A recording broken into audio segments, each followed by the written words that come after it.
Coming at you live from the depths of the Hive. We are back, and it's Saturday morning.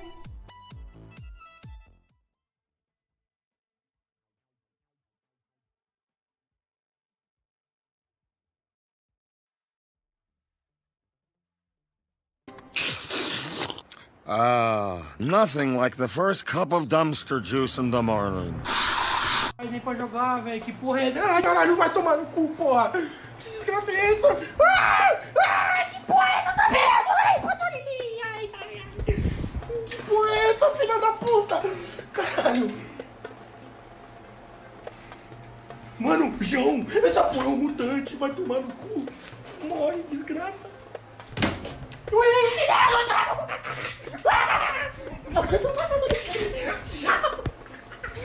Vai tomando.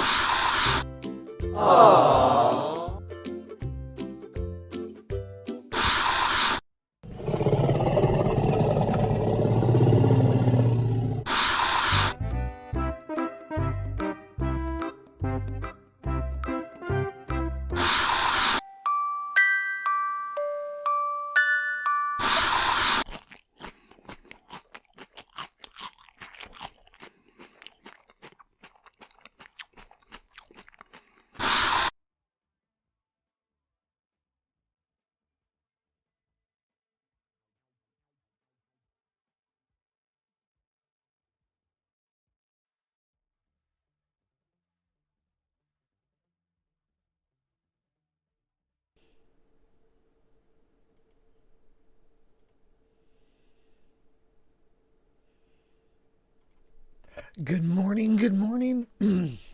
Sorry, that's a heck of a way to start the morning. Clearing my throat in your ears. I am so sorry about that.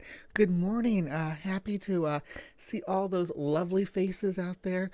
Faces, lovely little avatars, I guess it would be. The only person's face that's on screen is mine. So we'll have to live with that. Oh no, we're stinging people out there. Goodness gracious.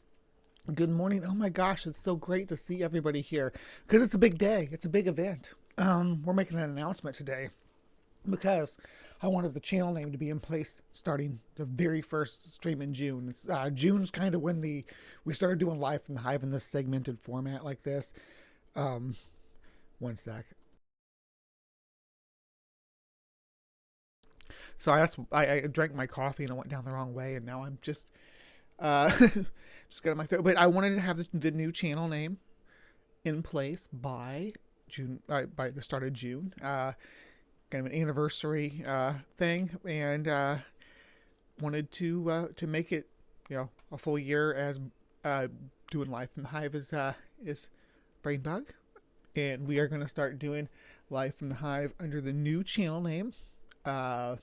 And that is going to be in a landslide victory. I'm not even going to bother bringing up the numbers. It was such a huge landslide of a victory that we had Hive Science as the channel name. Now, Hive Science, as we all know, is the final segment of the show that I do here, which is going to have a new name, and we're going to talk about that. It's not always going to be the same. We're going to have some rotating segments in there. But it's going to be all under the moniker of Hive Science News. We're going to do, today we're going to start with one of the first sub-segments I wanted to do on that. And those will be, I don't know what kind of rotation they're going to be on or anything. It's stuff that I don't necessarily have something to talk about every week, but just kind of mixing it up with, either new discoveries or just a scientific topic that came up in a conversation or on a panel that I was part of, or a call-in show where I had a call about it, things like that. So we'll kind of direct it that way. I guess before I get started with going over everything, I just want to say hi to everybody. There's a good crowd out here today, and you all are wonderful. Critical Cripple and Cosmic Kyle, you guys were here bright and early. Thank you so much. So basically 411, good morning. Ring is rolling initiative. As always, Spooky is challenging my mods this morning. Go get them, Spooky. Keep them on their toes. Deep Arcs is here, and I said that specifically. Deep Arcs, formerly known as Deep Arcs, but she has upgraded and she is now the Deep Arcs. So congratulations on the upgrade, Greg Hartwick. Yeah, we were just talking about accordions in a private chat elsewhere. It's kind of interesting that just to come out of there to talk to you here, but an interesting story about the accordion. So when me and my wife, and we were both kind of like going to school and getting our studying for starting life, and we both worked at this call center for a popular I'm not going to say the name on here, but it's like a retailer, but they had this employee store that you could go into, which was like all the rejected and returned property that they couldn't that had been opened or used or whatever and couldn't go back into the market. So they would give us like a discount warehouse for employees, and that's where I picked up my accordion at. It was a student accordion, but it's somewhere stored away. I've never really. I can play there's chords on it, and I can play the chords, but as far as like moving through the notes and stuff, I have no idea what I'm doing or what the scales are on it. So I can just play it as like a rhythm section, which is all I ever used it for when we would jam. So. Anyway, I was saying good morning to people, and I got distracted talking about accordions. Look at the trees. Hello. Bugbot's in here being naughty, and Scapegoat Iscariot. I'm Brian Stevens, Aunt Jur, Julie. Yay, hey Julie. Yeah, everybody's showing up. So anyway, Jenna. Hi. I'm so glad everybody's here. So Hive Science. So this is the last time you will watch. And keep this in mind, because the channel name will be changing, like in your feed and stuff, and your alerts and notifications. It's going to be Hive Science. Moving forward, it's not going to be Brainbug is live. It's not going to be Brainbug has the premiere. My schedule's going to stay the same, and mostly the aesthetics of the channel is going to stay the same. The mascot Yellow Jacket, I guess it is. That is going to be the same. We are going to still stick with the yellow or like gold and purple color schemes and all that stuff. So nothing really is going to change except for the channel name, and that's just for my own comfort level. And thank you all so much for supporting me through that change. You all are freaking wonderful. I have the most amazing community on here. Another thing that's coming with the Hive is going to be the Discord server. I'm working with top men, well, maybe a little bit, but and women, because I've got a great network of support, and we're putting together a Discord for the Hive. So you are all invited. Every one of you is going to be invited there. We're going to have the basic Discord stuff for community, chats and things like that, advice sections. We're going to have I think having just like a support group for mental and emotional health, because I myself do struggle in those areas. So, and I think that anybody and everybody deserves a network of support of people who will listen to their problems and be a shoulder to cry on, if nothing else. So there's gonna be things like that, but there's also gonna be fun stuff that we do here in the Hive. There's gonna be bug IDs. Yes, there's gonna be a whole thread of them, and if they come in steady enough, it doesn't have to just be bugs either. I'm going to make it all animal IDs. I could even do plant IDs if we need to, and I'm not always going to be just me ID and everything. The Hive is going to help. We're all going to work together, and we're going to learn how to do this through this process. And if they come in steady enough, I'll do it live from the Hive. I might do a segment where we look into it and figure out what kind of bug something is and things like that. So, and I'll show you how I do it when people ask me on Twitter and stuff, because I get those, not necessarily daily, but every few days I get either a DM or someone tags me in a tweet and asking me to ID something. So we might learn how to do that too. And another feature that's going to be really kicking up, because we are in the summer months now, and I am starting to see wildlife outside, is going to be the backyard safaris. It'll be kind of like in the format that I did my tortoise videos in, where we just me with my phone outside, just exploring, looking at bugs and stuff, or whatever it is. It could be bugs, it could be birds. I like to go, when I go out hiking or something, I might find some tree frogs or something that we look at, or I may see some critters swimming in the creek, and we may capture those. Just stuff like that, and then we'll learn about what we're looking at, because there's a lot of interesting wildlife that lives in all our backyards, and not necessarily your backyard, but sometimes your backyard, but foxes and squirrels and things that people, they don't take for granted that this is a urban ecology. So backyard safaris are going to be something that we jump right into when it comes to bugs. Jason is also a good support for identifying snakes. So I'm sure Jason gets a lot of, is this a water moccasin? And they send him a northern water snake. That's probably the most common in North America, most common mistakes that people make. And I am going to be getting some new mantises, because one of my suppliers does have Asian giant mantises, and I really do want to focus on trying to get them to breed. So be my support there too. We may have like a forum on the not a forum. I'm so old, but I say forum still. I used to be part of so many forums. Anybody else here from the forum generation, just put a 1 in the chat just to let me know that I'm not the only oldie who has been interneting since the 90s and engaged in forum debates and things like that. The forum debates I was in were always about arguing about animal ecology. Though I did get into Unexplained Mysteries forum. That's still going too. I think I've actually used it for CryptoCorner a little bit. So yeah.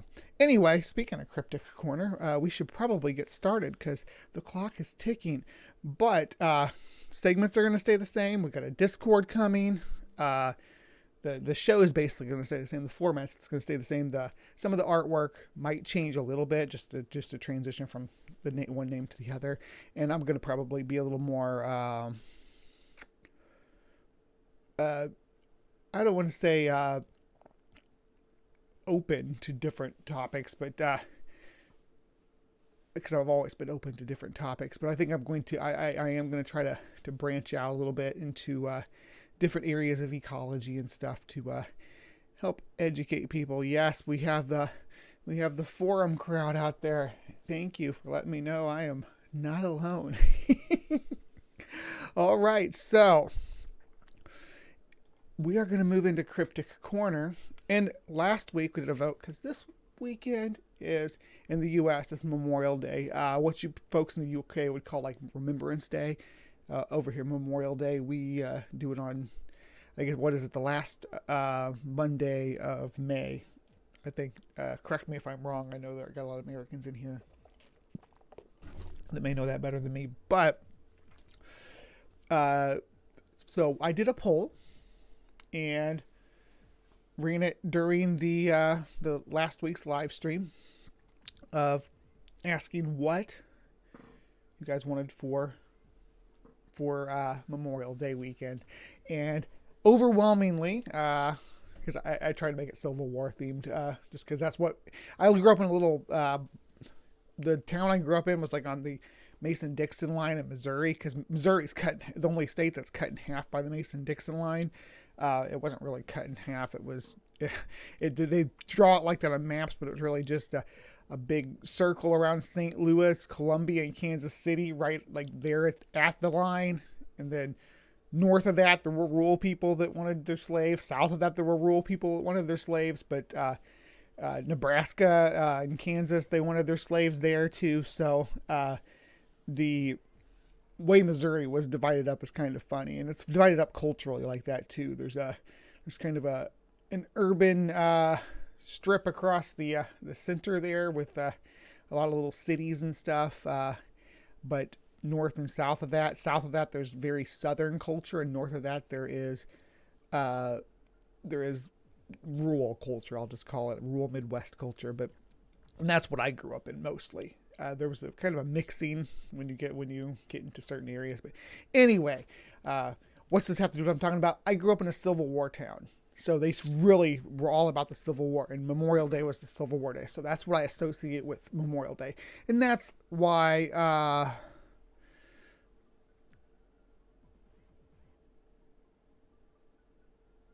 yeah, don't think of veteran on Memorial Day, please, because it's not something they want to hear. It's really a day for them, especially combat veterans who to remember their fallen comrades. So yeah. Anyway, but what won was the Civil War pterodactyl photo. So that's what we're talking about today in Cryptic Corner. We are going to be exploring the Civil War pterodactyl photo. And before I talk too much about it, I want to I didn't mean to have that up. Hold on. Yeah, that's just our slides, but for today's show. But we wanted to watch Did this. the evolutionists just kill the pterodactyl? Or did they finally catch up to the creationists? Obviously, there's not going to be a ton of talk about these things. And the thing is, I do believe there was talk about these things. I believe if we study history, the Confederates were able to shoot pterodactyls, back in the Civil War. And they spread these things out. Anybody can look it up online. They spread these things out. And this is a historical fact. So, they spread this thing out, and it's got a huge wing length. There's a pterodactyl they shot. So, of course, these things have been around. Now, they went extinct, obviously, slowly, but surely. And so, I don't believe that just because, at some point in time, coming from your perspective, that, just because they stopped talking about it means that they never saw it, when we have all this evidence that they've seen it. Hello, my name is John Pendleton, and I'm speaking to you from Zacatecas, Mexico, center of Mexico. And today I'm going to tell you of my project to attract and capture a real living pterodactyl dinosaur. But to the Christian, it makes common sense. Of course, there could be a few still alive. That's the first sighting I've heard of in Fort Worth, Texas. I've heard of them in Arizona. A friend of mine knows where some of them live, and he's going to go catch them and put them in a dinosaur adventure land he's going to build. And I can't reveal the details yet. They're a form of what people call pterodactyl. But if you consider them descended from some type of rhamphorhynchoid pterosaur. Did the evolutionists just kill the pterodactyl? Or did they finally catch up to the creationists? Obviously. Anyway, keep that last guy that popped up there in mind, Whitcomb, because we're going to come back to Whitcomb. I know these aren't all the Civil War pterodactyl that they were talking about. They're talking about the Ropin and ones in Mexico and stuff, but probably the most famous claim that of late surviving pterosaurs is the Civil War pterodactyl legend. Now, what does that come down to? What is that all about? So, there's a couple of photos. There is one that is alleged to be real, and there's one that is alleged to be faked, or known to, like it's said to be a known fake. I got a spoiler for you. They're both fake, but we're gonna get into that in a second here. So we have this one, and then we have, what is it? This one. Now this one is the one I say, oh, that's supposed to be a big fake, and it was used in Freaky Links, like the program, right? That's where this finds its origins at, is in Freaky Links. So they said, oh, here's this old Civil War pterodactyl photo. Everybody's like oohing and on over it, thinking it's something legitimate, why wouldn't it be? But the funny thing is about these are the ones that Matt Powell brings up. These are the ones that that often appear in places like what is it, the Unexplained Mysteries channel. They do a segment on it, talking about it, and some different channels like that. Places will do like Mr. Creepy and stuff will talk about it, and it's just evidence that these creatures still exist. And this isn't the only one of these old timey photos or one of these layouts like this. There's other there's other photos or different depictions, if you will, of here. Let's see. We got. Oh yeah, I wanted to zoom in on that. We got this one as well, where they're holding it up, and there's so many reasons why this is wrong. But when we go back to our Civil War pterodactyl, let's look at the head here. This is very Flintstonian. Usually the crest on the back of the head was some degree of, biologically speaking, was at some degree of balance with the beak, and this one appears to have like the just the rippled edge of its beak, like what you see in cartoons and things, but the organism itself didn't actually have that feature going on.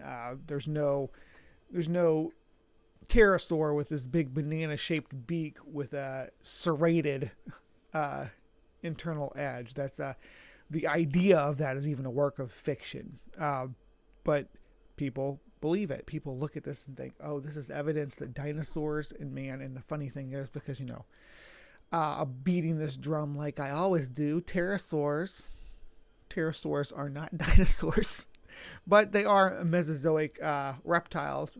Mesozoic archosaurs. So that's, if you want to put them in that category, I'm on board. However, what we see in here is obviously a work of fiction. I want to take in some different features here before we move on.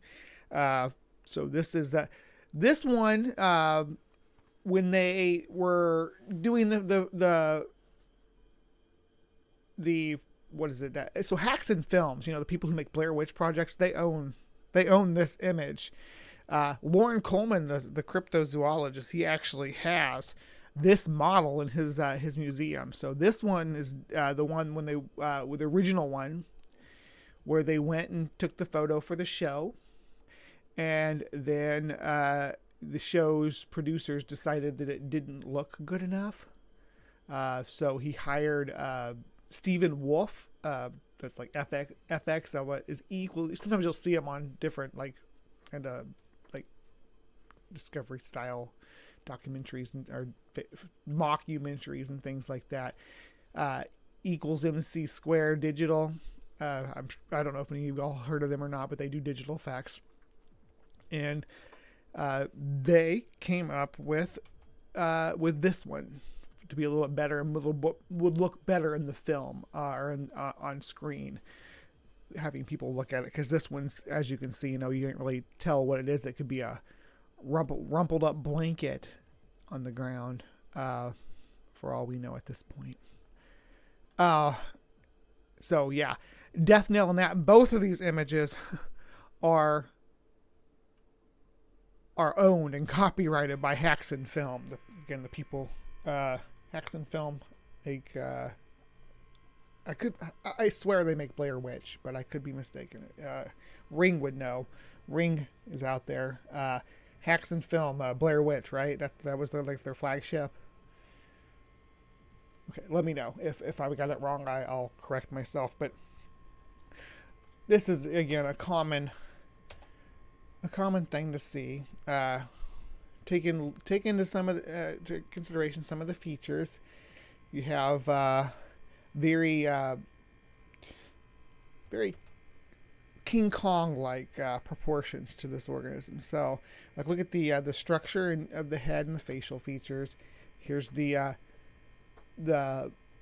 pterodactyl, or they called it a pterodactyl. It would be a pterosaur. Pterodactyls, they didn't really look like this. Pterodactyls also had teeth, which the Pteranodon, which is what this looks like it's supposed to be, didn't have teeth and had more like a beak that was convergent with birds, with modern birds. And then here's the one from, this is really old. This is from what is it? The Lost World, like 1925. And again, you can see the similarities to the way that they were depicted in early paleo reconstructions or paleo presentations and the way that these organisms are presented. Now, this isn't just limited to pterosaurs, of course. They do have other organisms, like what Whitcomb was talking about before with his ropin. He thinks it's a Rhamphorhynchus, which are these cool looking critters right here. And this reconstruction is not too terrible, really. The only problem I have with it is the pointed wings. This one, the one we just passed here, this one with the bat wings, is terrible. The finger placement and the way the ribbing on the wings and all this is all bad, and we'll look at that in a second here as we move through here. But this Rhamphorhynchus, other than having the pointed wings and maybe some bad ribbing on this one as well, is not so bad, not as bad as the pterosaur. Because if you look at modern reconstructions, and this is addressed in the paleo art community a lot. I follow a lot of paleo artists because I love paleo art. It's addressed a lot that depictions, especially 20th century depictions, all the way up to Jurassic Park, always depicted pterosaurs with like these pointed bat-like wings. Pointed angular wings like that are really good for small flying organisms that feed either like nectar feeders or moving through the treetops, or insect feeders like bats feeding at night. When it comes to big old organisms like we see in most pterosaurs, with some exceptions, of course. Rhamphorhynchids, for example, were fairly small, but for most of them, they were thought to be soarers when they were airborne, and having rounded ends to their wings was definitely the way that they should be shown in reconstructions and in museum settings, and it looks something like these right here. So keep in mind how they're rounded, and there's no ribbing on these. They're not bats. They don't have all their fingers showing through there is ribs connected with their flight there, but they're rounded off at the tip, and that's the important thing we want to take away from this, because you'll see time and time again they are depicted with kite-like structures for their flight. This one is particularly bizarre in the articulation of its arm joints, in the way those joints are proportioned to the rest of the wing area. The head's completely cut off in this image. I couldn't find, there's no full version of this or whatever. But this looks more like Wisconsin or Canada than the U.S. When I say the U.S., I know Wisconsin's the U.S. I was just making the joke about everybody wearing flannel in this image, and it looks very much like the good old boys that you grow up with in the northern Midwest. Again, the problem with this is we have these pointed wings, which, look at that fits perfectly. These images didn't go together or whatever, but watch the shape of the pterosaur's wings in this image as we transition. Isn't that crazy? They match almost completely with the wrong one. As you can see, this is the wrong one. You all know I like to invert the colors on these because I think it's easier on your eyes to look at a black background with colored lettering, but this is a red no sign. This is the bad, the one up top, and that's what matches up with our archaic reconstruction. But the one on the bottom is more realistic expectation of what this organism's wings would have been proportioned like, and how they would have looked in life. But that doesn't stop them from taking these photos with these different pterosaur props, and their old-timey people with rifles taking them out. Now I've seen this one presented as the original.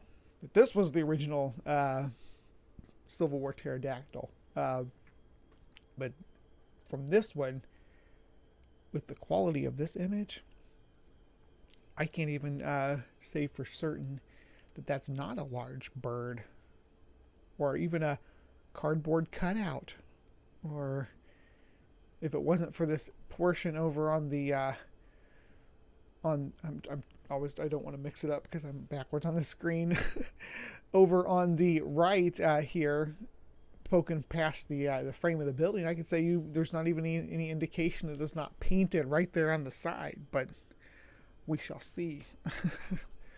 And again, rounded wings are the way to go. This is how modern paleontology interprets the wing structure of pterosaurs, with this rounded tip. So if you see them with pointed tips, they're not being reconstructed correctly. And again, that's not like an old-timey thing either. People have done that up into the 21st century, reconstructed them with wings like this. Even educational shows like Dinosaur Train, for instance, had such a representation of the pterosaur wing. This one, I find it interesting. There are things about this image that I find kind of bizarre.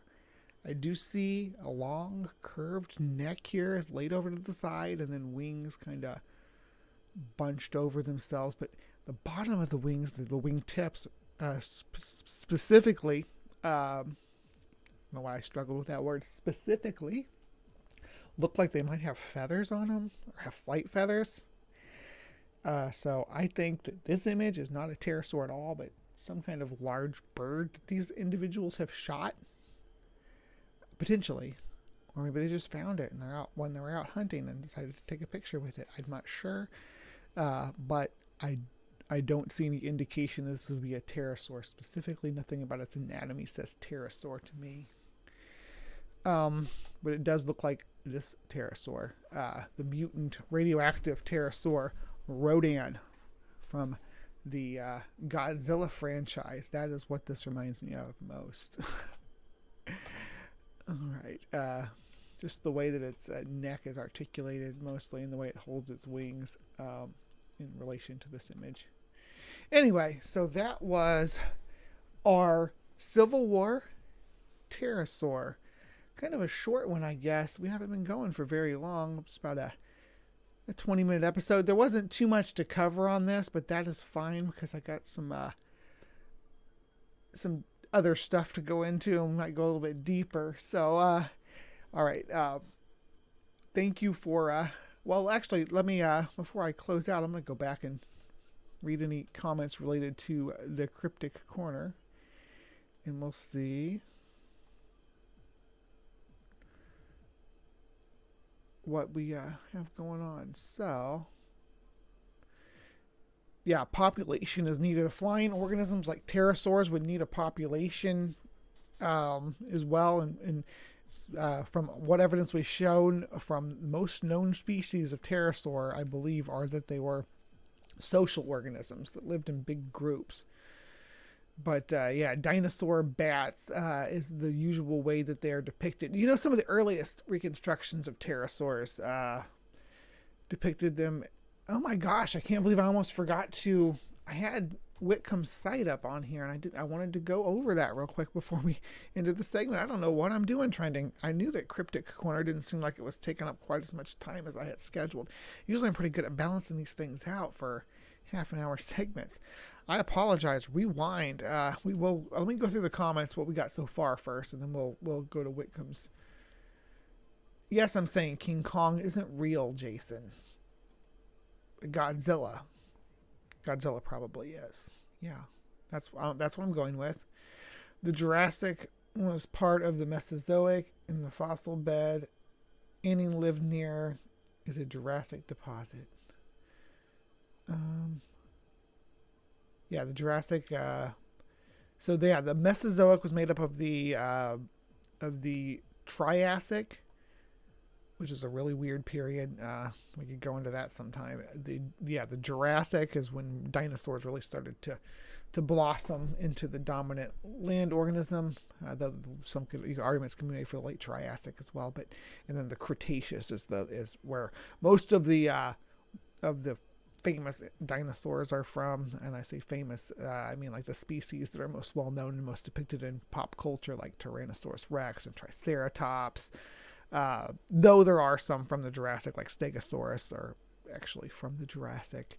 Allosaurus are actually from the Jurassic, but for the most part, and pterosaurs are no different. Most of the pterosaurs you see depicted in fiction are going to be from the Cretaceous. All right, and those uniforms are incorrect. Yes. I know you're making jokes about the pants and whatnot, but the uniforms for these guys are incorrect. A Civil War historian who does reconstructions of uniforms for reenactments, which is another thing that's bigger around here in the Midwest, looked at these images and like the way that the belt buckles are. They're wearing officer belt buckles, but they're everything else about them says that they're not officers. Everything else about their uniforms, there's no decoration at all for them to be officers, but they have officer belt buckles, things like that. Might get overlooked by you and I, but a historian who looks at these things would be able to pick that out in a heartbeat. Space chickens, perhaps. Yeah, space chickens. Like I think Rodian might be a space chicken. Saw a rope in Oklahoma. Real proof. The loins of the Lord. Goodness, you saw a rope in Oklahoma. You call it Roplahoma. Dinosaur bats. Yep, I read that comment. Would space chickens classify as illegal aliens? Absolutely. Big old organism, the technical term for heckin' huge critter. Yes, big old organism. His Arcades for the win. Ring, did you ever answer my question about hacks in film? I didn't see an answer. I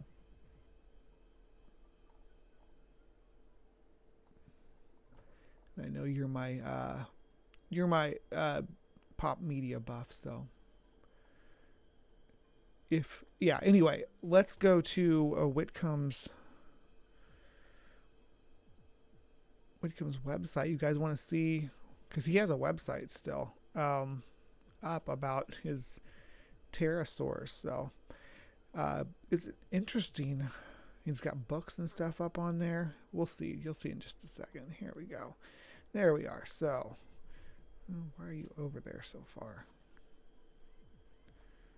Gracious. Okay, there we are. Searching for ropins and finding God. Non-fiction dragons, or pterodactyls, as described by eyewitnesses around the world, beginning in Papua New Guinea. And he thinks that he's the one who thinks that the ropin is a bioluminescent organism. So yeah, there's that. And look at some of these reconstructions again. You got this, instead of having teeth, it has this kind of ragged looking beak that is like serrated. Not necessarily how we expect these organisms to look in the wild. In reality, this is a work of fiction. LDS author Jonathan David Whitcomb wrote the revised and enlarged 4th edition of the book Searching for Ropins and Finding God. This is a sketch by Patty Carson, who saw the creature and its teeth at Guantanamo Bay, Cuba, in clear daylight. Compare this with the sketch below by another eyewitness, and you see a completely different animal. So what we have here is like a I don't know what you'd call it, a hybrid it's got a pterosaur head. Yeah, look at this tail. We've seen that before, haven't we? The sketch by Eskin Kuhn, who saw the two creatures at Guantanamo Bay, Cuba in clear daylight in 1971. Compare this drawing by U.S. Marine with the sketch drawn by Patty Carson above. Differences in detail on the two sketches may be from memory imperfection, but those were very likely to be the same species and have a long-tailed ropin. So the size that ropins are depicted to be, because they generally talk about them being pretty huge,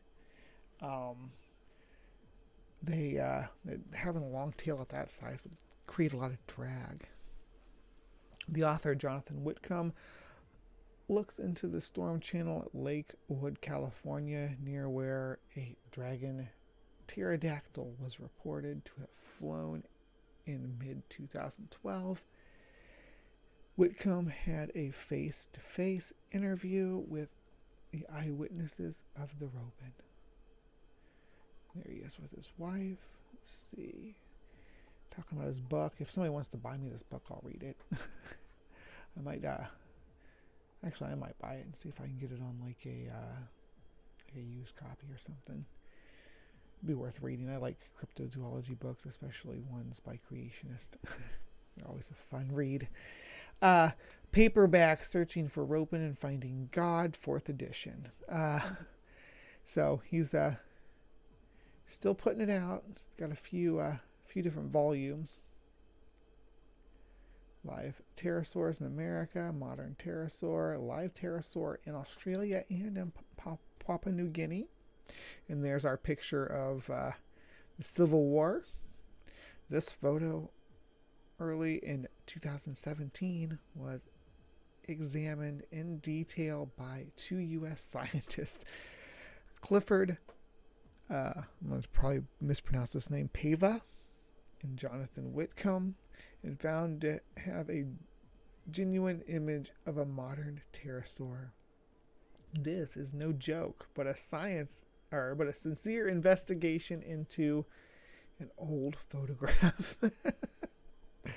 So, scientist Jonathan Whitcomb has decided that the pterosaur that is copyrighted by Haxon Film as a piece of art that they used in their media production is authentic. So good on ya, equals MC Square Productions, or was it Digital Art? Equals MC Square Digital Art. Good on you for making a prop so good it'll fool an evangelical, but then again, evangelicals are fooled by grifters like Kent Hovind all the time, so, you know, it is what it is.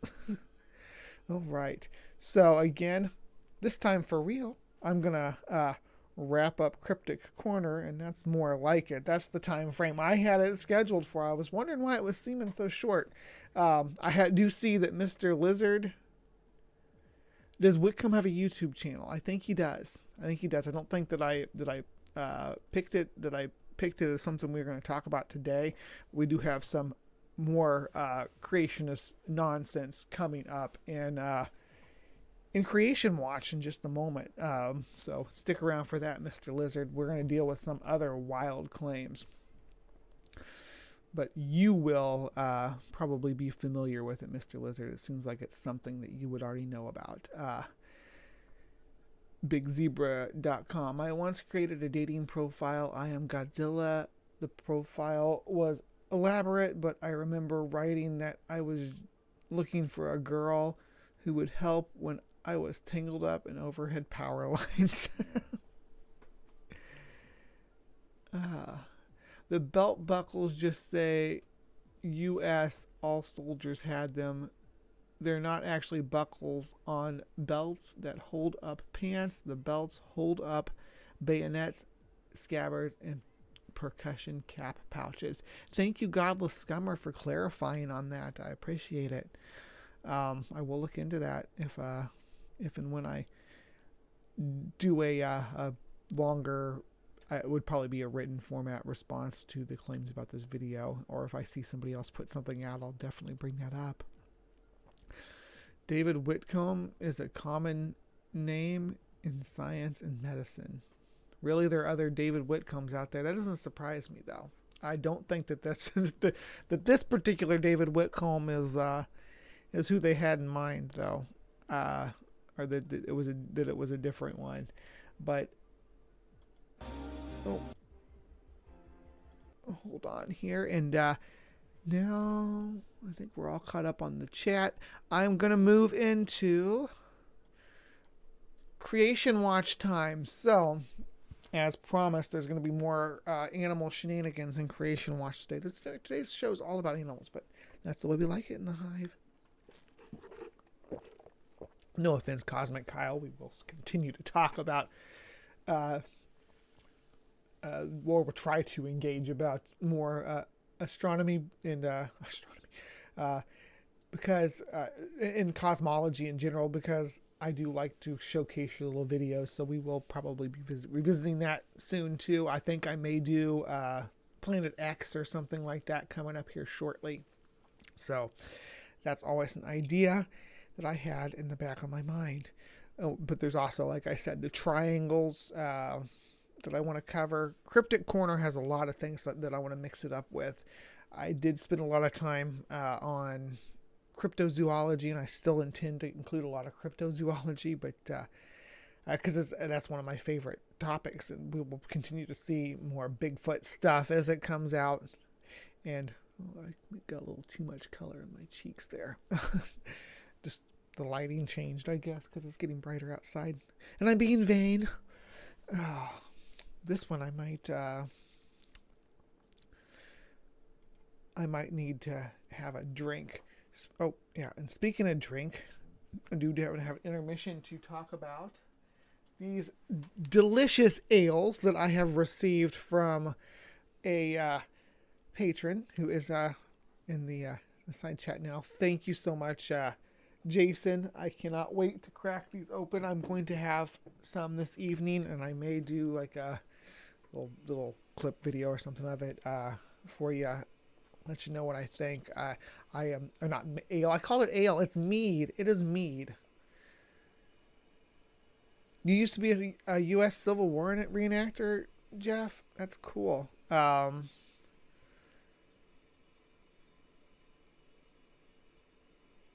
Do I think that Sasquatch with small feet suffer from body dysphoria? I don't see why they wouldn't. The Wolper tiger is an interesting cryptid, or I may do. It falls into this classic category of what they call like bizarre critters or whatever, like with the jackalope. These things that were alleged to live in the far recesses of the western frontier. That as we pushed westward, that the mountain folk and the natives too would build fables about to deter the settlers from exploring any further. What about standing for truth, Native Atheist? Is somebody doing a debate over there?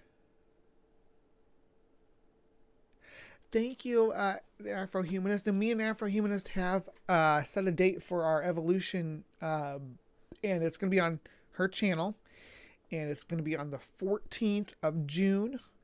That is going to be at, I think it's Eastern time. It's going to be 6 p.m. or it's 10 p.m. GMT. So for my folks overseas, because it's mostly focused on getting this for her audience, we're going to be doing a like a little evolution course, just like an intro to evolution course.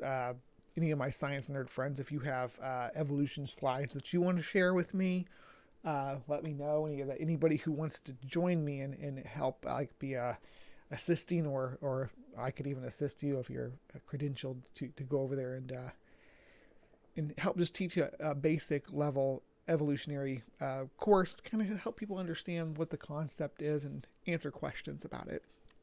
I do look forward to that. Please join me on the Afro-Humanist, where we explore that June 14th. Oh yeah, I respond to all those guys. Standing for Truth is. He will pop up here. Ray Comfort, Matt Powell. These are the creationists that I generally respond to or react to in my Creation Watch Corner. These are the creationists that we're watching, but also, of course, CONSERVAPEDIA does make its appearance as well. And we can't leave them out. But yes, Standing for Truth does appear on there. There's Kent Hovind and other people of varying quality of creationists. I have Rebecca in here too, and I don't think ill of Rebecca as a person. I am not fond of this gentleman here, Raw Matt. Just one of the things he said about Bill Ludlow after he died. It's like you had no place to say that. And there's Hovind the younger. But today on Creation Watch, I want to first I'm going to open with just this little video here, and you are welcome to give your opinion about it in the comments below. If you have a different opinion about Little Tyke and the claims made about him. Why did you not pull up? Just a second here.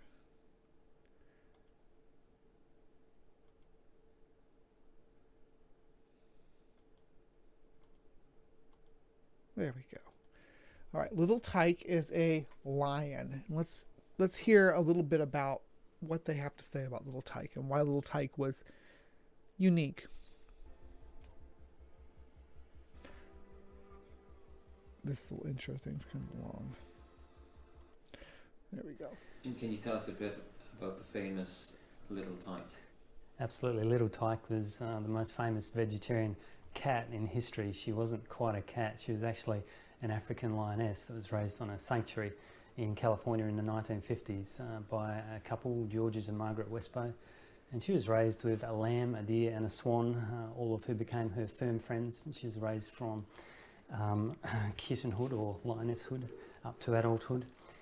The Westbows received advice from their veterinarians that they had to feed Little Tyke meat, otherwise she would become severely ill. Yes, you need to feed an obligate carnivore like a cat, which is an obligate carnivore, and I will break that down in a minute.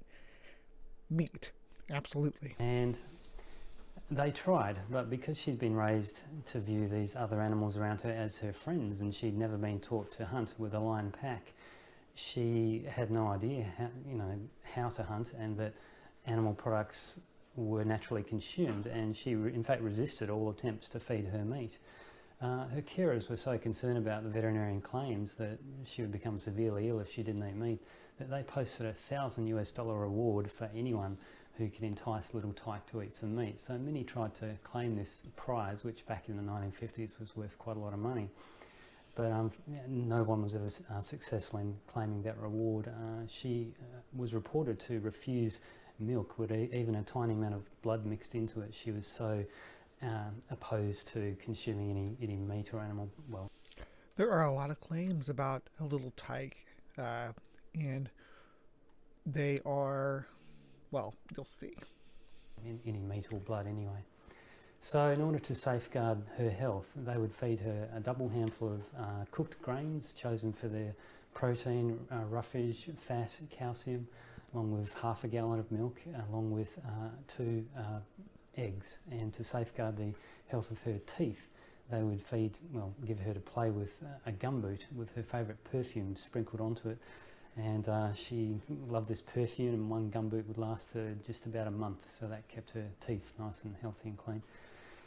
By the age of 4, she was 10 feet 4 inches long. Yeah, and I've seen pictures of her. She's a big. She got pretty big. A good sized lioness. which is 3.1 metres. She was 159 kilograms, 352 pounds. She could run at 40 miles an hour, which is 64 kilometres an hour. One of America's most experienced zoo curators said that she was the healthiest African lioness he had ever seen. So at this point, her guardians stopped worrying about what their veterinarians were telling them, and she went on to become a healthy, happy, successful television star. And she was later filmed playing with day-old chicks, kittens, and the producer's daughter on TV shows, so on one of the TV shows.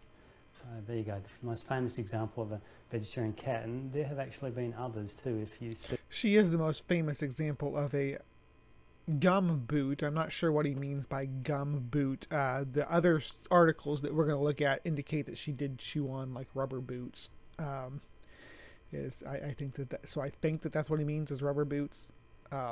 Maybe it's a regional thing. Scapegoat Iscariot, I'm not sure.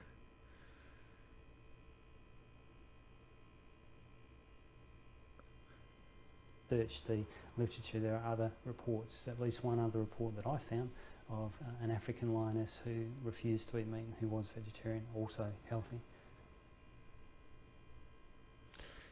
Alright, so, and I hate to say it, but a lot of this stuff, when you look up Little Tyke,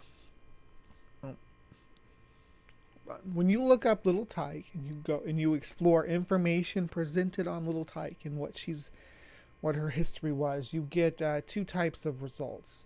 You get vegan websites, and you get young Earth creationist websites. Why, you ask, would you get young Earth creationist websites?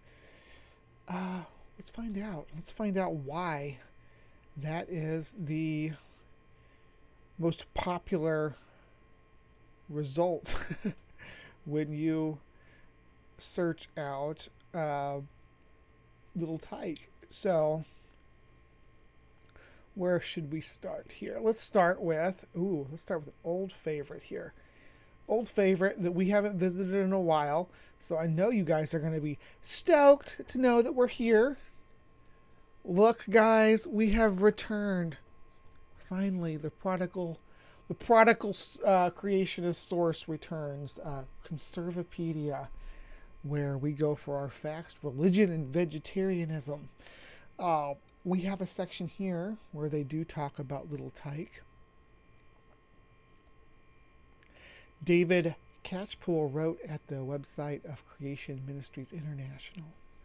From 1946 to 1955, a female African lion, born and raised in America, lived her entire lifetime of 9 years, which is a very short lifespan for a lion, of 9 years without ever eating meat. In fact, there's a 1 there for some reason, but in fact, her owners, George, or maybe it's Jorge, I don't know. Wait, Georges, you say it with the S on the end there, and Margaret Westbow, too alarmed by scientist reports that carnivorous animals cannot live without meat, went to great lengths to try to coax their unusual pet, Little Tyke, to develop a taste for it. They even advertised a cash reward for anyone who could devise a meat-containing formula that the lion would like.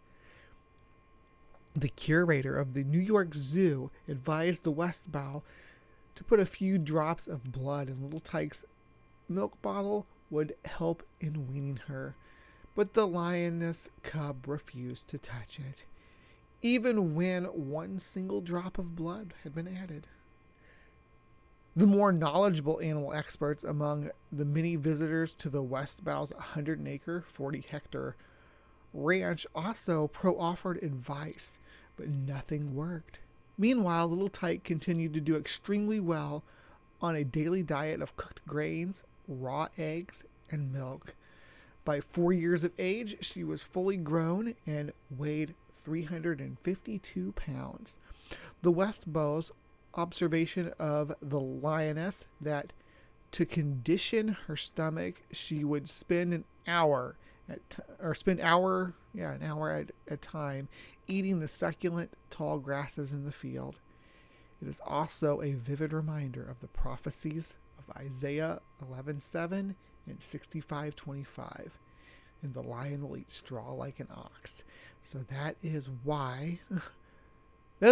the verse that people refer to when they're talking about Little Tyke and trying to make this case that there was this vegetarian lion in the 1940s and 50s that was just a fantastically healthy specimen. And in the U.S., our American wiki doesn't actually have the Little Tyke article up anymore. I think they deleted it at some point, but the German one does. And I'm going to translate this to English so that we can kind of read what they have to say about it. Little Tyke was a vegetarian lion in Auburn, King County, Washington, U.S. When she was born in 1946 at Point Defiance Zoo in Tacoma, Washington, the little lioness was attacked by her mother. See, here it's just George. Yeah, everywhere else I saw George. So I was ready to call him George, and I saw the S on that, and I'm like, So George and Margaret Westbow of Auburn took the injured lion cub and named it Little Tyke. They raised the lion cub with milk from a bottle. So the story, and there's a colorful version of it that's repeated over and over on the different websites, but CMI has a part about it. AIG is all over it. And then there's this allcreatures.org. This is this article here is copied and pasted everywhere that you find articles on this, and they're all on Creationist websites. There's no actual scientific backing for Little Tyke's existence or her diet. There's always this image like here, she's refusing some meat someone's offering her. And there she's holding a kitten, walking with a lamb.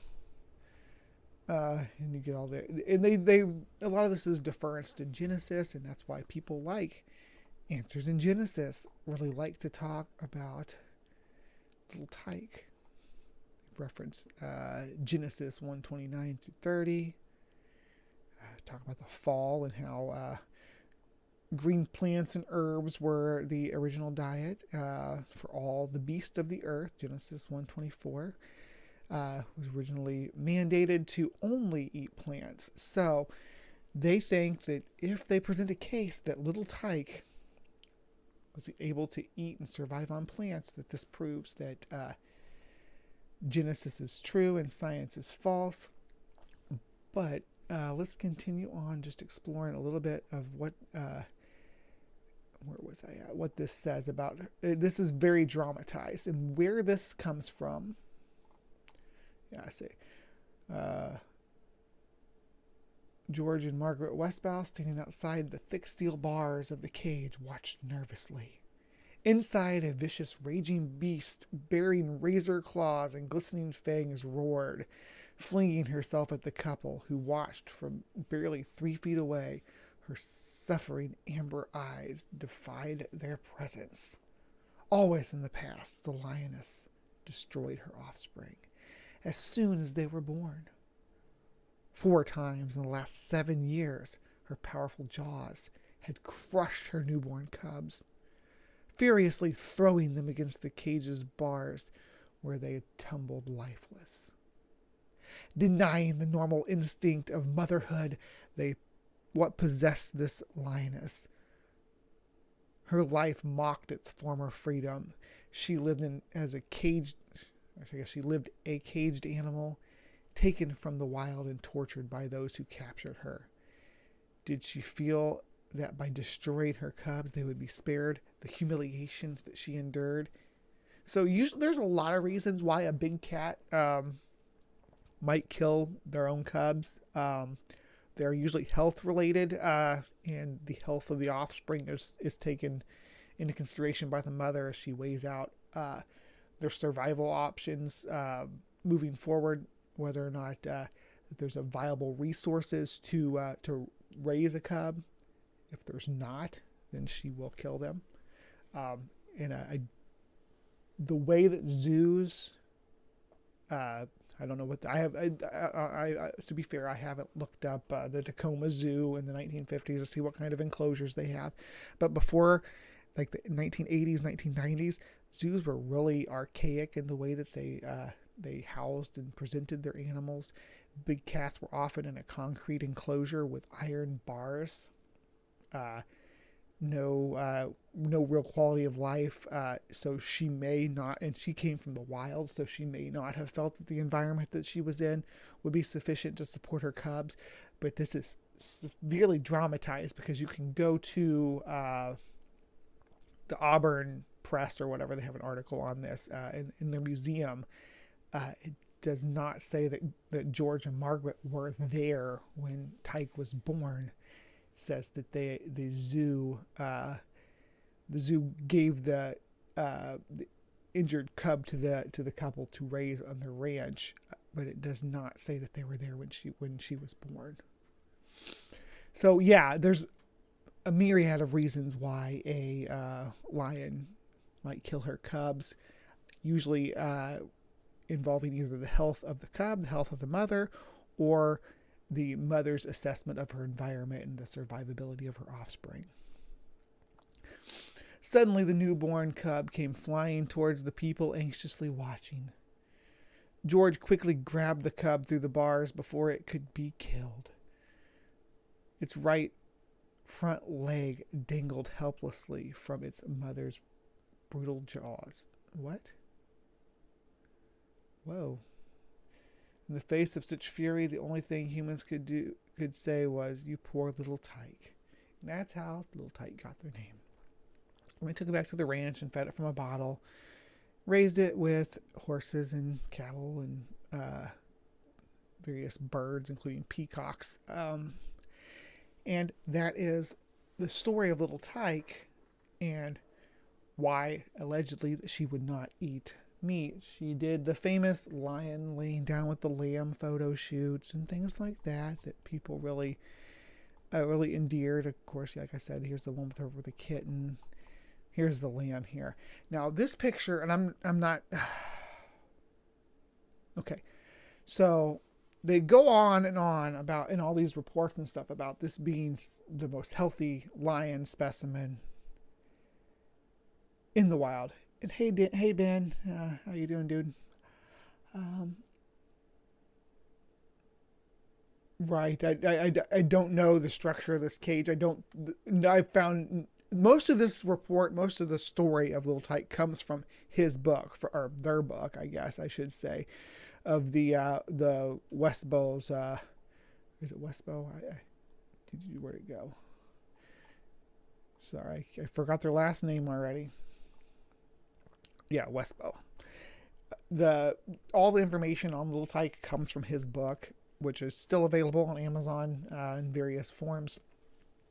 So, and that's really, if you look up either of these people, that's all that you get about them. It doesn't give any more details besides that they were very Christian, and it was their pastor or whatever that told them that Genesis was the answer to why Little Tyke did as she did. But what I was getting to is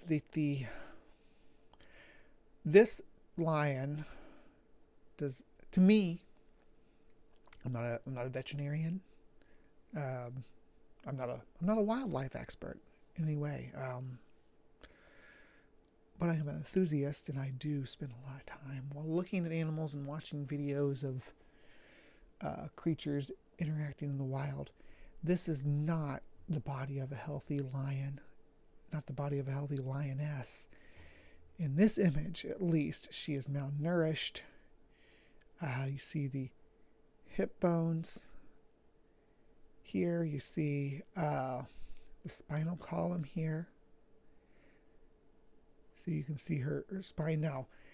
in the wild, that they do get into this state during like drought seasons and things like that, or when the lion herd moves off into the when the lion's prey herds move off into different regions of the continent, and there's a dearth of nutrition, they do get like this in the wild. But for the most part, a healthy lion does not look like this.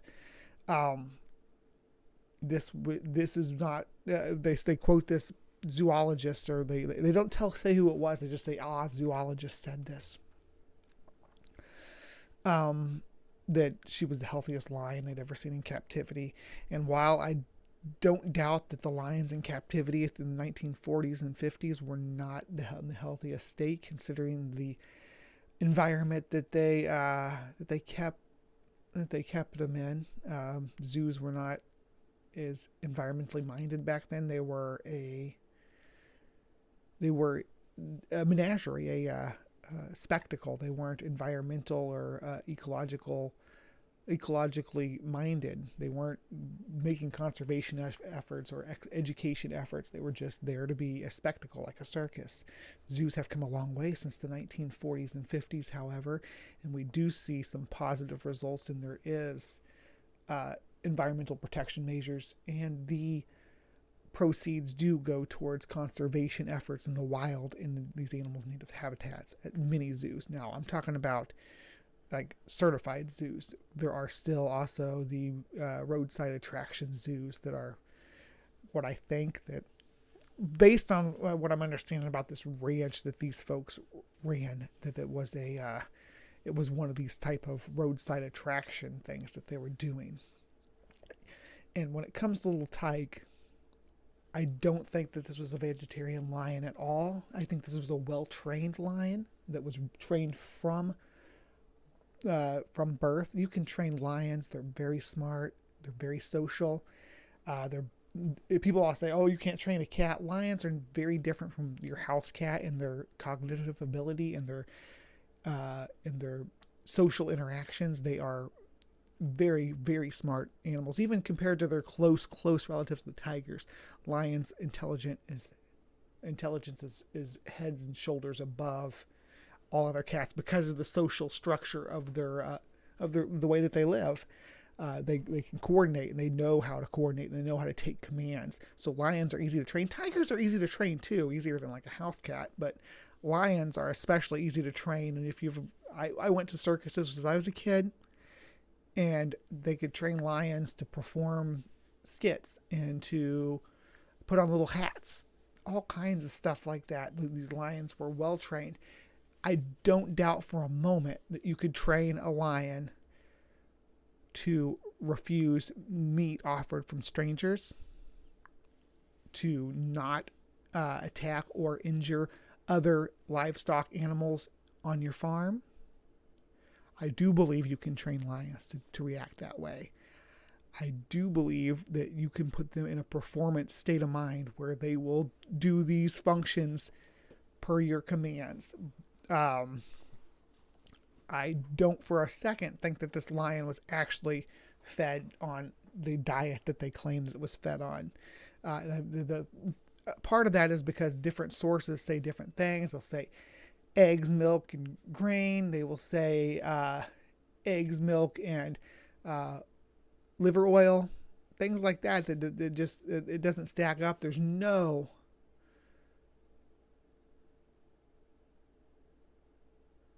I forgot. Is this from CONSERVAPEDIA or another YEC website? Because it seems like anti-abortion propaganda and YEC propaganda on their talking point of sin, violence, and the fall. Yeah, I did have CONSERVAPEDIA pulled up here, right here. They don't have a full article on Little Tyke. They just have it as part of a section on it in their religion and vegetarianism.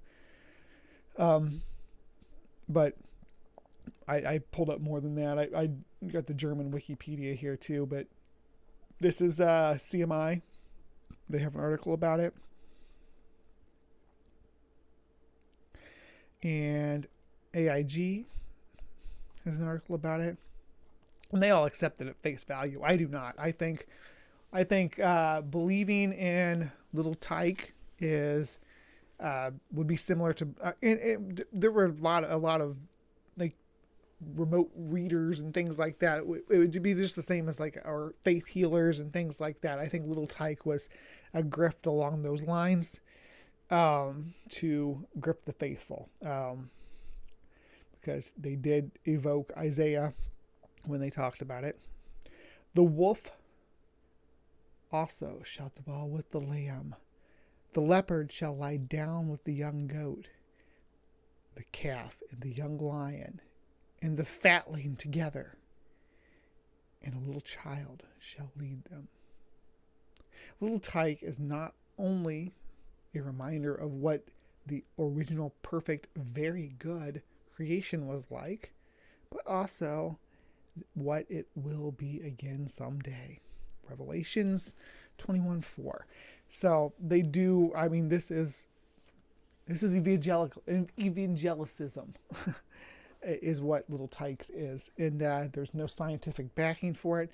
It's bizarre that a lot of people just take it at face value. There's no that I could find no reference to this animals ever being examined by anybody besides a zoologist looked at this, a veterinarian gave us this advice, things like that. But nothing more, nothing. It's all vegan citing this, and it's or vegan sites citing this, and creationist sites, and the creationist sites are the majority, the vast majority of it.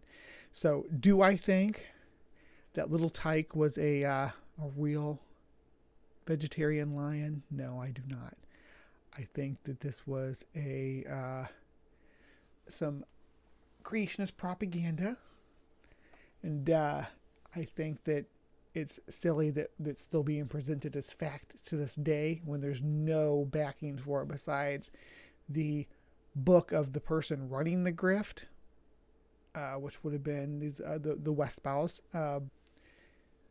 and then the people who've taken that information and kind of ran with it is fact. Because when you look this up, you do see the true story of Little Tyke, the real vegetarian lion, the lion that did lay down with the lamb, things like that. They presented as truth, like undisputed truth.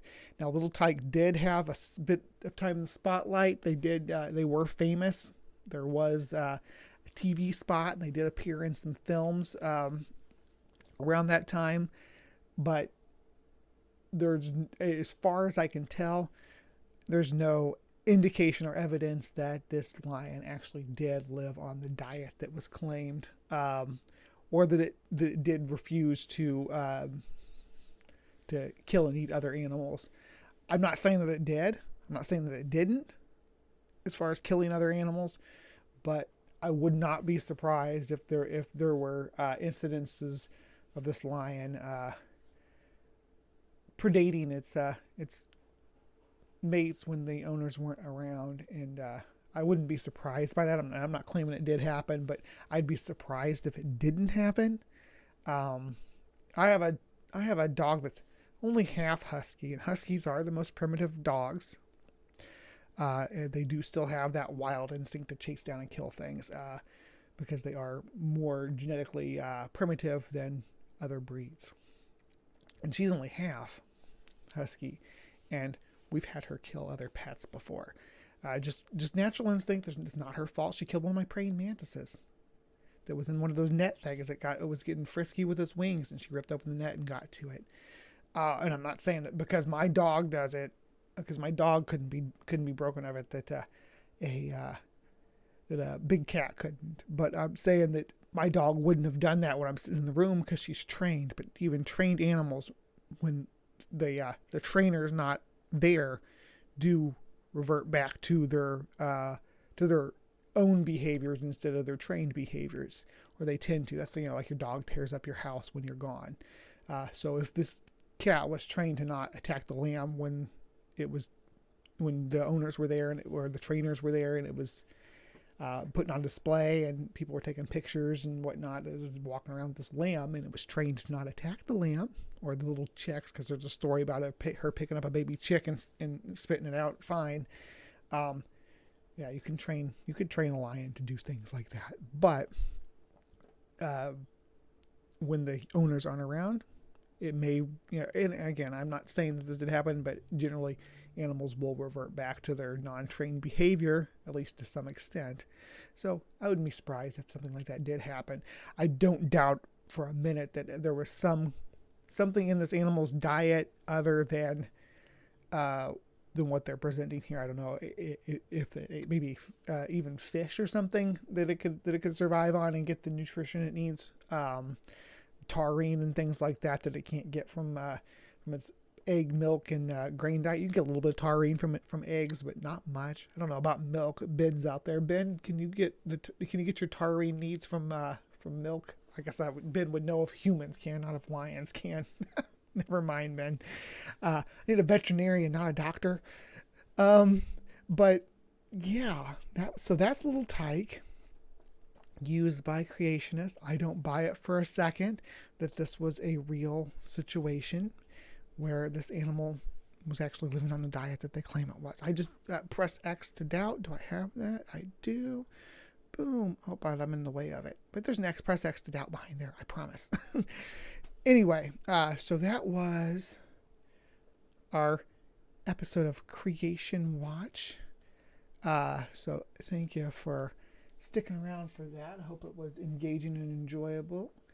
Especially a lone lion. They are social. So if people and other farm animals are who they grew up with, they will identify them as members of the pride. People think cats can't be trained because aversion therapy doesn't work well on them. Positive reinforcement does. Yeah, I agree. That's the best way to train cats. So if little Tyke was trained that, hey, don't take this meat from people or you won't get your meat reward later, then little Tyke's going to not take the meat from the people. If little Tyke's like, don't attack this baby lamb or you won't get your meat, or you won't get your meat prize tonight, then little Tyke's not going to attack the lamb because she knows how that works, because she's been conditioned to know how that works. It's Pavlov's dog.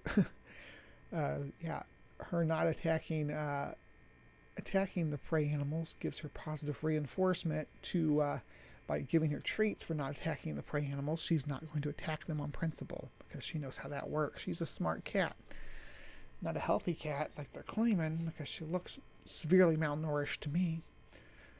But yeah, and she only lived 9 years, died of pneumonia. I've heard sources say that it was that it was because of her poor immune system due to her diet. But I haven't seen, again, there's no veterinary records or anything on that, so it's hard to say whether that's a valid claim or not.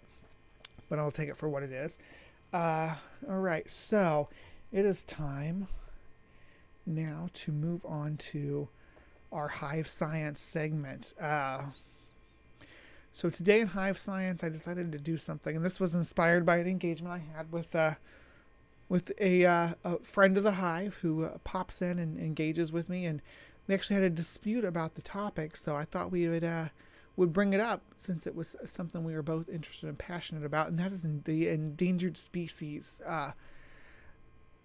that are registered, and how we decide that. So let me pull that up here. Oops. That's not what I wanted. Sorry. I'm always shuffling things around in here, and now I'm at a loss. There we go.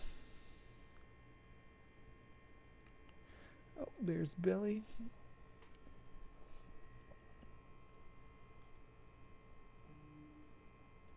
Would Mr. Lizard say that was cynical? Gotta love how they ignore the context of Isaiah 11 and neglect Psalms 104 saying lions ate meat at the creation. Did they? I'm gonna look that verse up to Mr. Lizard. Psalms 104. Gotcha. Okay, so let let's see here. This is the one we want.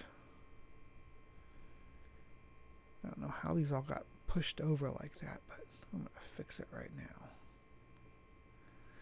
Okay, so we are going to look at the red list, the IUCN red list.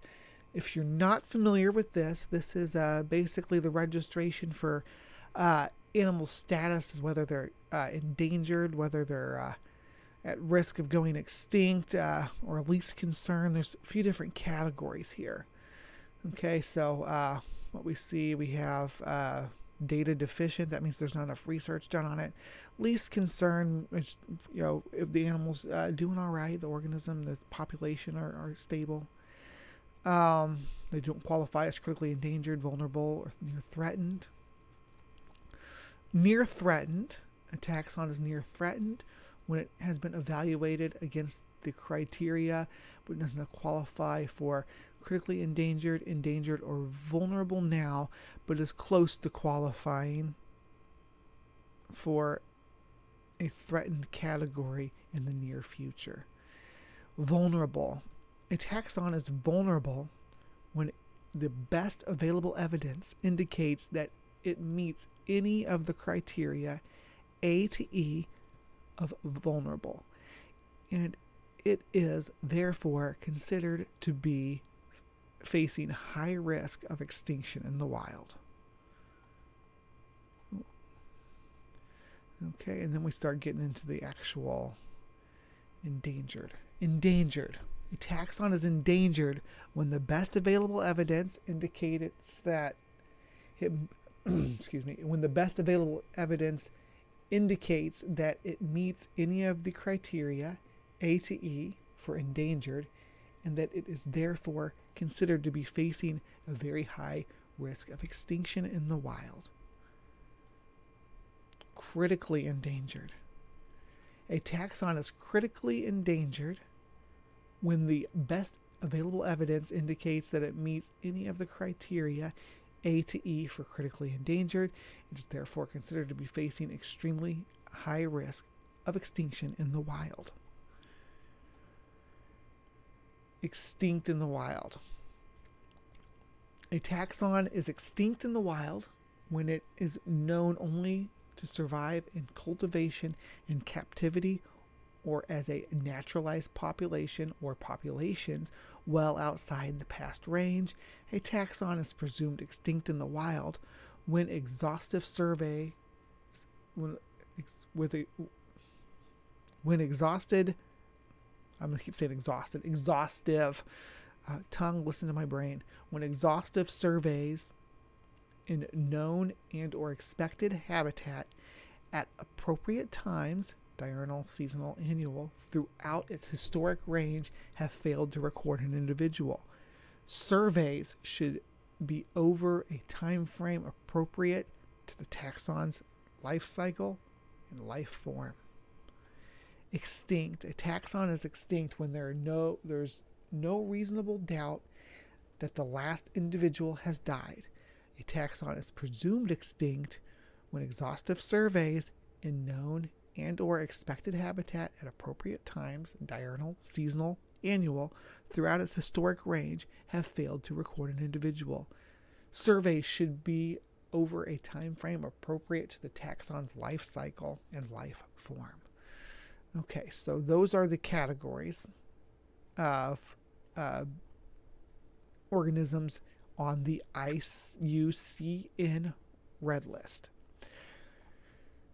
All right, what is the IUCN Red List? Established in 1964, the International Union for Conservation of Nature's Red List or Threatened Species has evolved to become the world's most comprehensive information source on the global conservation status of animals, fungi, and plant species.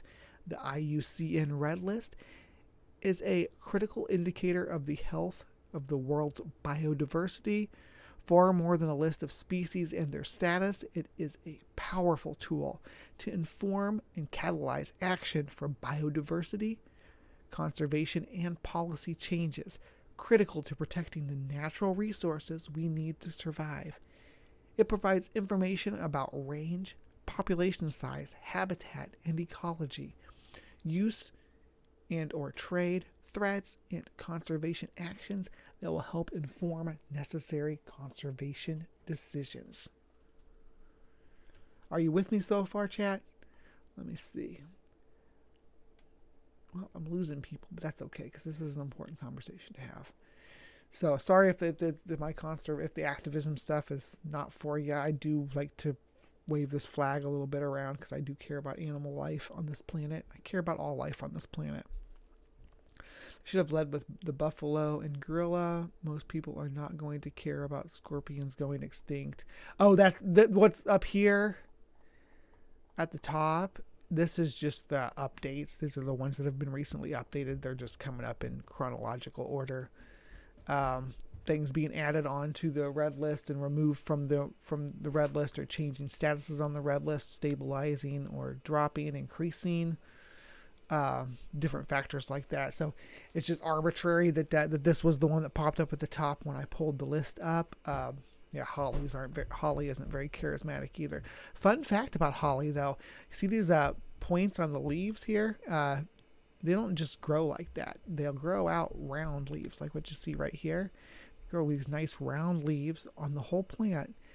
When an folivore, like a deer, comes along and eats the leaves, then when they grow back with spikes.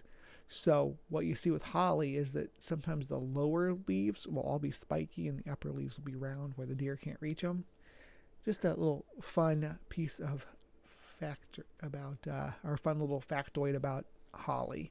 The Seychelles, somebody taught me how to say this the other couple of months ago. Seychelles, forest scorpion. It looks like now it's critically endangered. That's unfortunate. I'd say that probably most things on Seychelles are critically endangered at this point. European bisons, near threatened.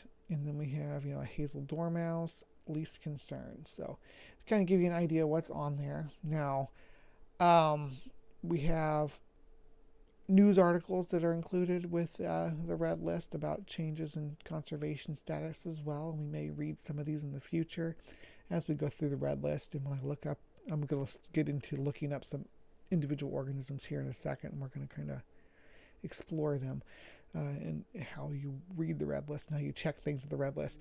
So what I want everybody to do now is start dropping animal names that you want me to pull up on the red list and see what their status is, because I'm going to go through and do that here a little bit. I do have a couple that I have from my family that they wanted me to do, but I will enjoy looking up yours as well. So what we have here, an article about sharks, an article about reptiles. More than 1 in 5 reptile species are threatened with extinction, and that is so sad. And I use a tortoise, which is adorable and perfect for the poster child of this message here. More than 1 in 5, that's another article covering that topic. And they got a whole lot of news articles here, but that gorilla, gorillas obviously are on the all species of gorillas are on the red list as at least endangered. So the first one I wanted to look up was elephants, because this was the question that when I did my stream about trophy hunting, dog engaged me about whether or not elephants are truly threatened or truly endangered, with the claim that that they were breeding like rabbits, they were a pest species, and that their populations were just fine, which the red list doesn't agree with. So that's like, oh goodness, maybe people don't know about the red list and need to be updated on that, because they think that certain organisms are just doing fine when they're really not in the wild, when they're really struggling to maintain their populations in the wild. Let's start with the Asian elephants. The only elephant species that live outside of Africa. They once had a massive range that spanned from the shores of the Caspian Sea to to the Sea of Japan, all the way across to Asia. These huge animals roamed and thrived, and now they are just a fraction of a fraction of a fraction of their former population. Just little pockets of them living here and there throughout mostly India. And they're in decline. Their numbers are decreasing. They are considered endangered. Then we have the African savanna elephant. This is what most people think of when they think of an elephant. This is the charismatic African elephant that you see depicted in pop culture. They are also just a fraction of their former glory, and they are in nosedive decline in their population. So, yes, and last but not least, the African forest elephant, which is critically endangered, rapidly decreasing in population as their biome shrinks. Yes, elephants are a keystone species. Elephants dig caves. Elephants overturn environments for entire communities of other species to thrive in.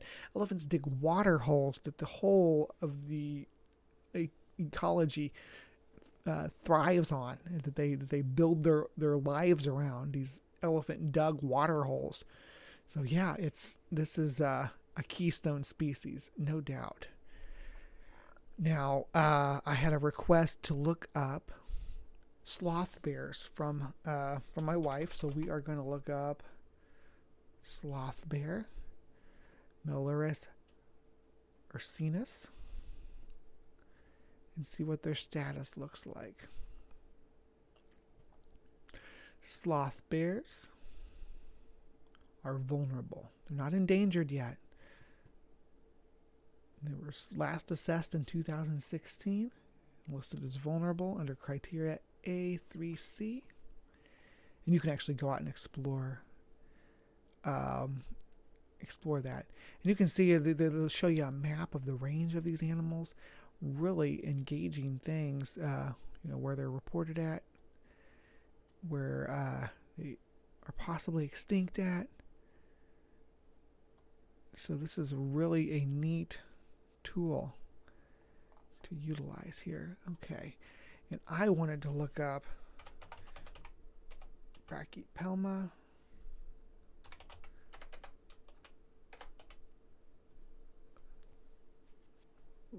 Brachypelma. Let's pull up the whole genus here, because these were so popular in the pet trade for decades that they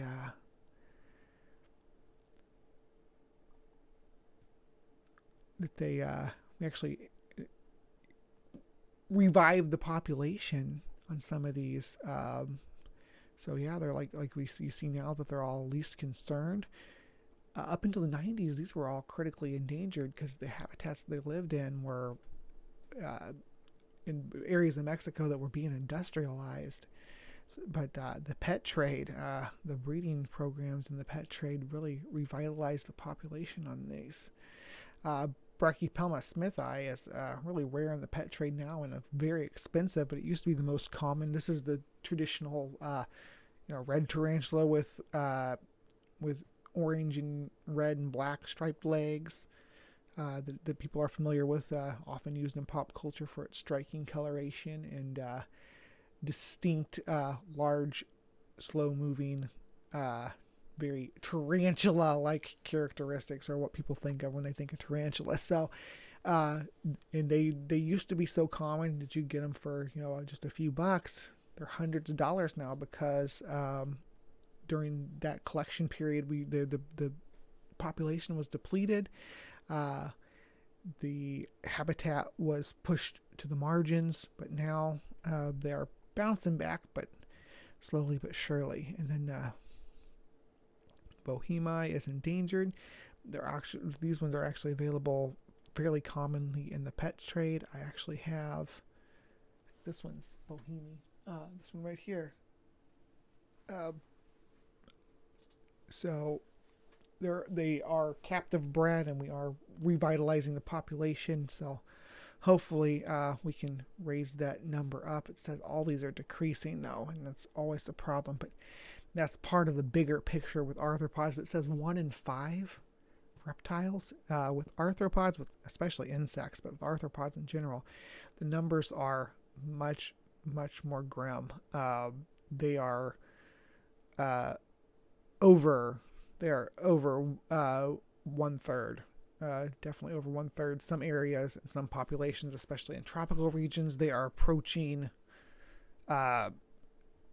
like 75% depletion of biodiversity. And then I wanted to look up red panda for my little girl. And then we will get into your all's request as well. Okay. Ilurus fulgens, red panda. Endangered. Most recently assessed, 2015. Populations decreasing. They live along the margins of the Himalayas. That's their extent range. Decreasing. And you get, there's lots of data here available. Description about the organisms. So if you go into the different organisms, you can see it talks about their ecology and their habitat. Talks about their interactions with humans and other organisms. Actions in place to help preserve their populations. So you can get a really good idea of the status of an organism, what efforts are being made, what risks there are, like threats for the population.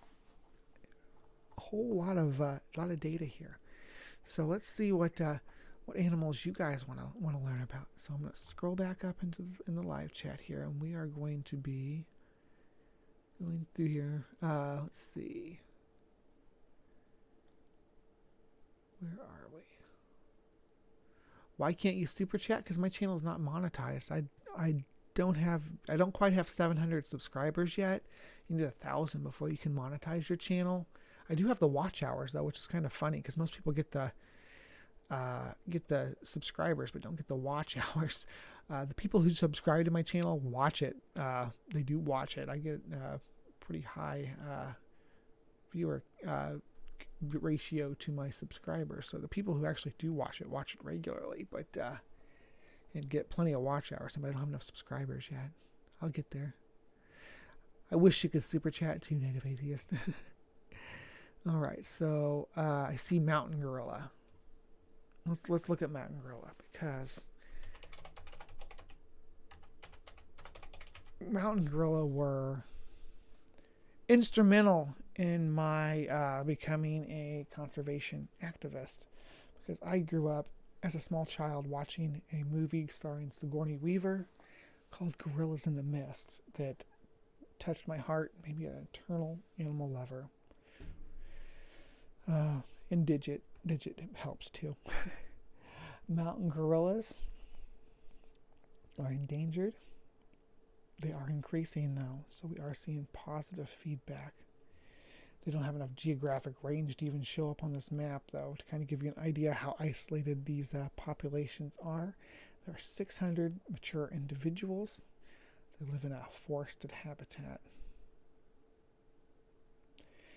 But I'm glad to see that their numbers are increasing. That's still a very small population. That's definitely a population bottleneck, and their environment is not coming back. Their natural range is not coming back. So I don't know if what amount of support the current range can have for the population, but hopefully we can get them at least over 1,000. That would be amazing. The data assessed was last in 2018. All right. They're non-migrant, of course, and you can see all this information about them as well. In place research and monitoring, in place water and protection. Yeah, so mountain gorillas on the upward swing. Let's keep our fingers crossed that they bounce back. I think I also saw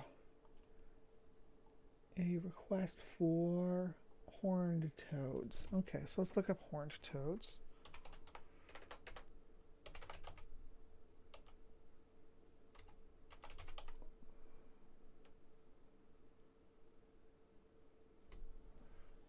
See, we got long-nosed horned toad.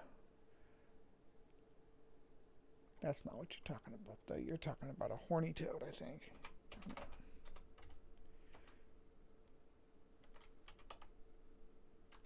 It's a regional name,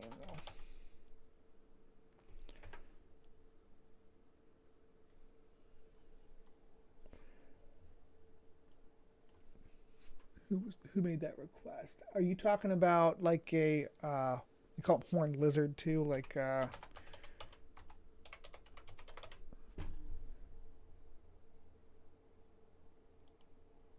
me see here.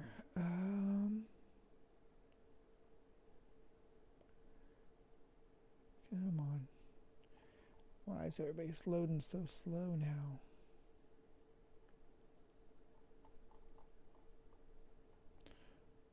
Or do these just not have images for them?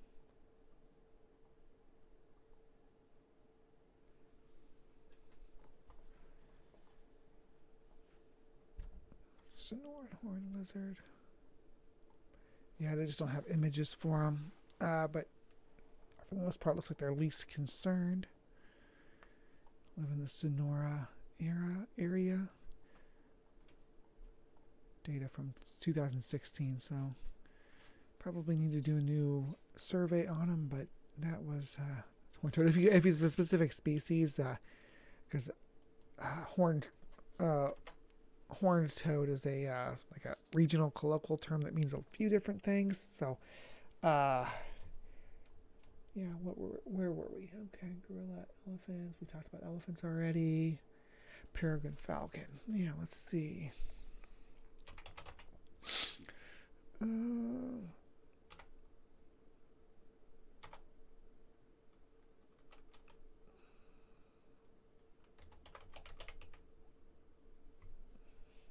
I spell it wrong? No, I got it right. Okay, peregrine falcon.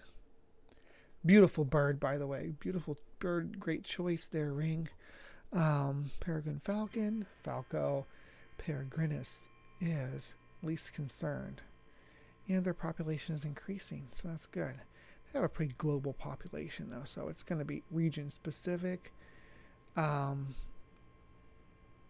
because with birds, you get a lot of migratory stuff where they have breeding regions and regions where they are year-round. So that's the status on those, and that was a fairly recent survey too, 2021, so just last summer. Peregrine falcons are doing well. You say African wild dogs. Oh my gosh, Ring, you are after my own heart. I love African wild dogs or painted dogs.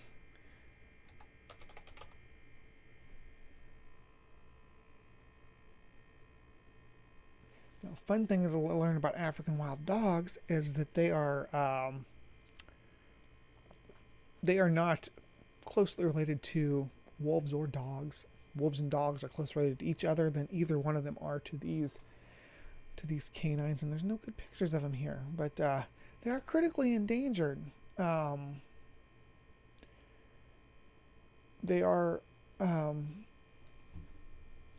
the native canine population of Africa that thrives, and they live in huge packs compared to like wolves and other canines. They live in very large packs, and they're very efficient macro predators, some of the most efficient predators, mammalian predators on the planet. So that they are critically endangered. Population trend is unknown too, which is sad. We don't know if they're dropping or going up.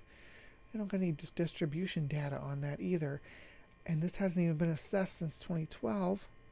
So we don't know. We don't know what's going on with them. But last time we checked, they were critically endangered. Hopefully we get some updates on that.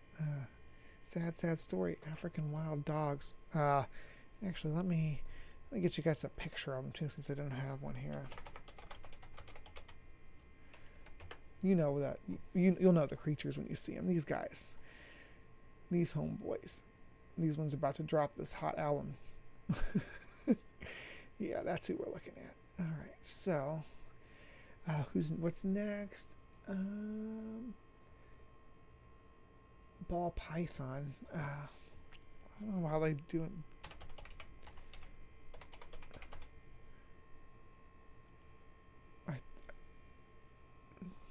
Near threatened. This is another one that that populations would potentially be sustained by the hobby trades, or by the pet trade and by captive breeding. I know a multitude of ball python breeders. Sad to see that in the wild that they are decreasing in population. This is their natural range across equatorial Africa, and their data was last assessed back in 2012 as well. So it seems like some of these African surveys are a little bit dated. That's are a decade old. All right, we can do a few more here. We got about 10 more minutes. Okay. There we have desert tortoise. I'm interested in desert tortoise too. I'll assume we're talking about the Mojave desert tortoise, Gopherus agassizi. This is the tortoise made, I believe this is the species made famous by the Bundy Ranch when they were grazing their cattle in this protected environment, because this tortoise is critically endangered, and tortoises do tend to be critically endangered because not a lot of them make it to adulthood. We have tortoises. I know I mention that a lot, but I love my tortoises, or my wife's tortoises, I should say, because they're not really mine. They're her babies. I just help take care of them. I'm like her husbandry crew, but they're her babies, and she spends time enjoying their company, and they sit on the patio with her and stuff. But they are not Mojave desert tortoises. They're Russian tortoises. This tortoise is native to this area. I've actually been to this area. I did not get to see any of this species, but they are on the decrease, and they were recently assessed in 2020. So. But yes, I believe, and correct me if I'm wrong, that this is the species that was caused all the hullabaloo for the Bundy Ranch folks when they were told they could not graze their cattle in the critically endangered, or the habitat of this critically endangered species. I used to see that a lot from the right-wing talking heads too, that they're just saying the species is endangered here so that they can keep us up from grazing our cattle on the land. Let me see, what are we looking at with Fira? I don't even know what this species is going to be. Pheronosoma cornatum is not.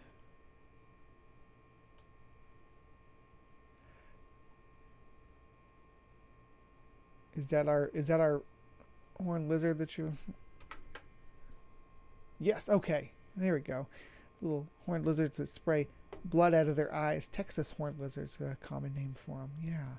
Okay, this is what regionally they call horny toads.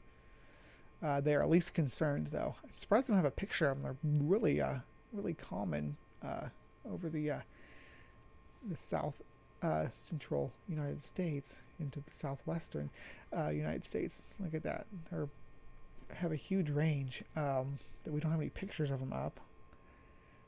And they may be extinct in these areas. I've actually been to some of these areas. But we don't have them in my region. We're it's too damp here. We have skinks and blue-tailed lizards mostly. These last assessed in 2007, so it's been a long time since we assessed their population, but they're considered stable, so that's good. All right. And let me see how many. We probably can do a couple more if you want to do the gopher tortoise, a California condor. Okay, we can look at them. Thank you for finding that lizard's scientific name for us, Mr. Lizard. You are thebomb.com. And I should have recognized the Phrenosoma, because that came up when I looked up a horned lizard earlier, and there was a whole bunch of them that were Phrenosoma, so I should have figured. And I think that, yeah, the Sonora, we looked at the Sonoran horned lizard, which is the western population. Yeah, let's go with, first I'm going to do gopher tortoise, or, yeah, we'll do gopher tortoise, and then we'll do,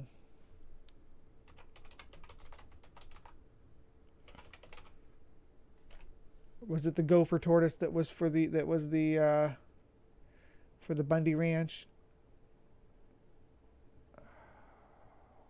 There's not much information on this. They're vulnerable. No map, no data. 1996, so it's been a long time since the gopher tortoise was assessed. We need new data on that. 1996. That's we're approaching 3 decades since we've done a population assessment of the gopher tortoise. And I remember the gopher tortoise when I had zoo books in the 90s. I remember there being something about their endangered species status being a kind of a poster child. Let's look at the California condor. Let's wrap up with that condor. Okay. California condor comes right up. California condor. Gymnopgyps californius. Yeah. Critically endangered. This is fairly recent too. We've got 2020 listed there. The population is increasing. Look at this. This is number of mature individuals, 93. That's not acceptable. That's unacceptable. We got this isolated little range here where they're extant at. Possibly extinct in all of this area up here where they used to live. All the way up to Vancouver, all the way down to Baja. And then a little pocket population there out west on the straddling the Oklahoma's way over here, straddling the Utah and Arizona border. Yes, I know where Oklahoma is. I know the position of my states. I am better than most Americans about things like that. So, yeah, so that's where the California condor is still hanging in there. But critically endangered is an understatement. But their population is increasing, which is good. All right, so that was our exploration of our first dive into the red list. I hope this was something that you all enjoyed, because it is something I would like to revisit on a regular basis and check different animal statuses. That's the IUCN Red List. IUCNRedlist.org is where you go if you want to explore this list yourself and see what your favorite species rank on the list and where they are and what efforts are being made to help preserve their populations and what threatens their environment and their livelihood. So please take that into consideration and go out there and look at your favorite animals, or send them to me and I will go through the red list again and have a look at what you are wanting to explore. All right, so thank you everybody for joining me today in the Hive. It's been a gorgeous morning, and I look forward to engaging with everybody throughout the day, but I am hungry now and I'm going to go grab something to eat. So please remember to be kind, take care, and I'll see you next time. We have them in stock, and that's, they're seasonal insect around here. They do live around here. I don't know if this species lives around here or not, but the ones, or if it's the same species, is the ones that live around here, because it's just listed just by its name, its common name. So I don't know for sure. I've seen these in the wild.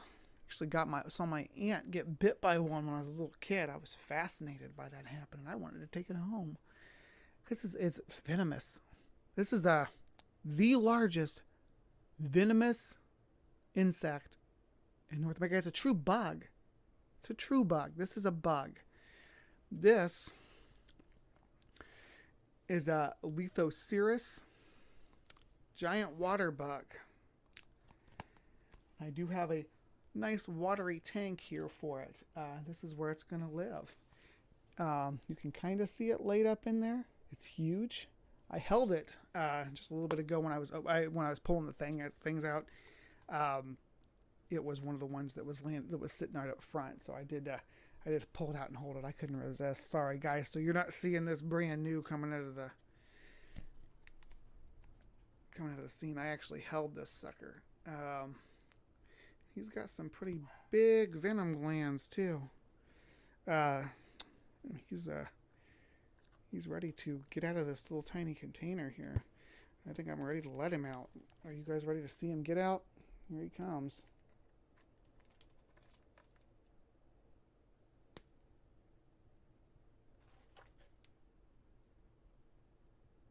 Oh, he's feisty. You hear how loud that was when he hit the desk there?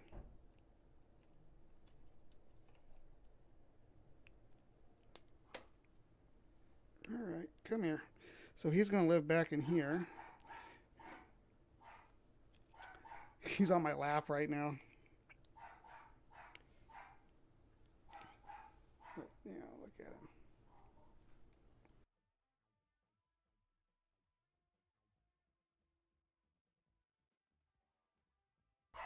Yep, he found a little place to chill like immediately back in there. So there will be pictures of this. I just held it right now in front of you, Junk Shop Library. That's how I roll. They're not super aggressive. It'd probably be more aggressive towards me now. It'd probably be more aggressive towards me now that it's in the water. Isn't he huge? Oh my gosh, the eyes on him. The eyes on him are massive.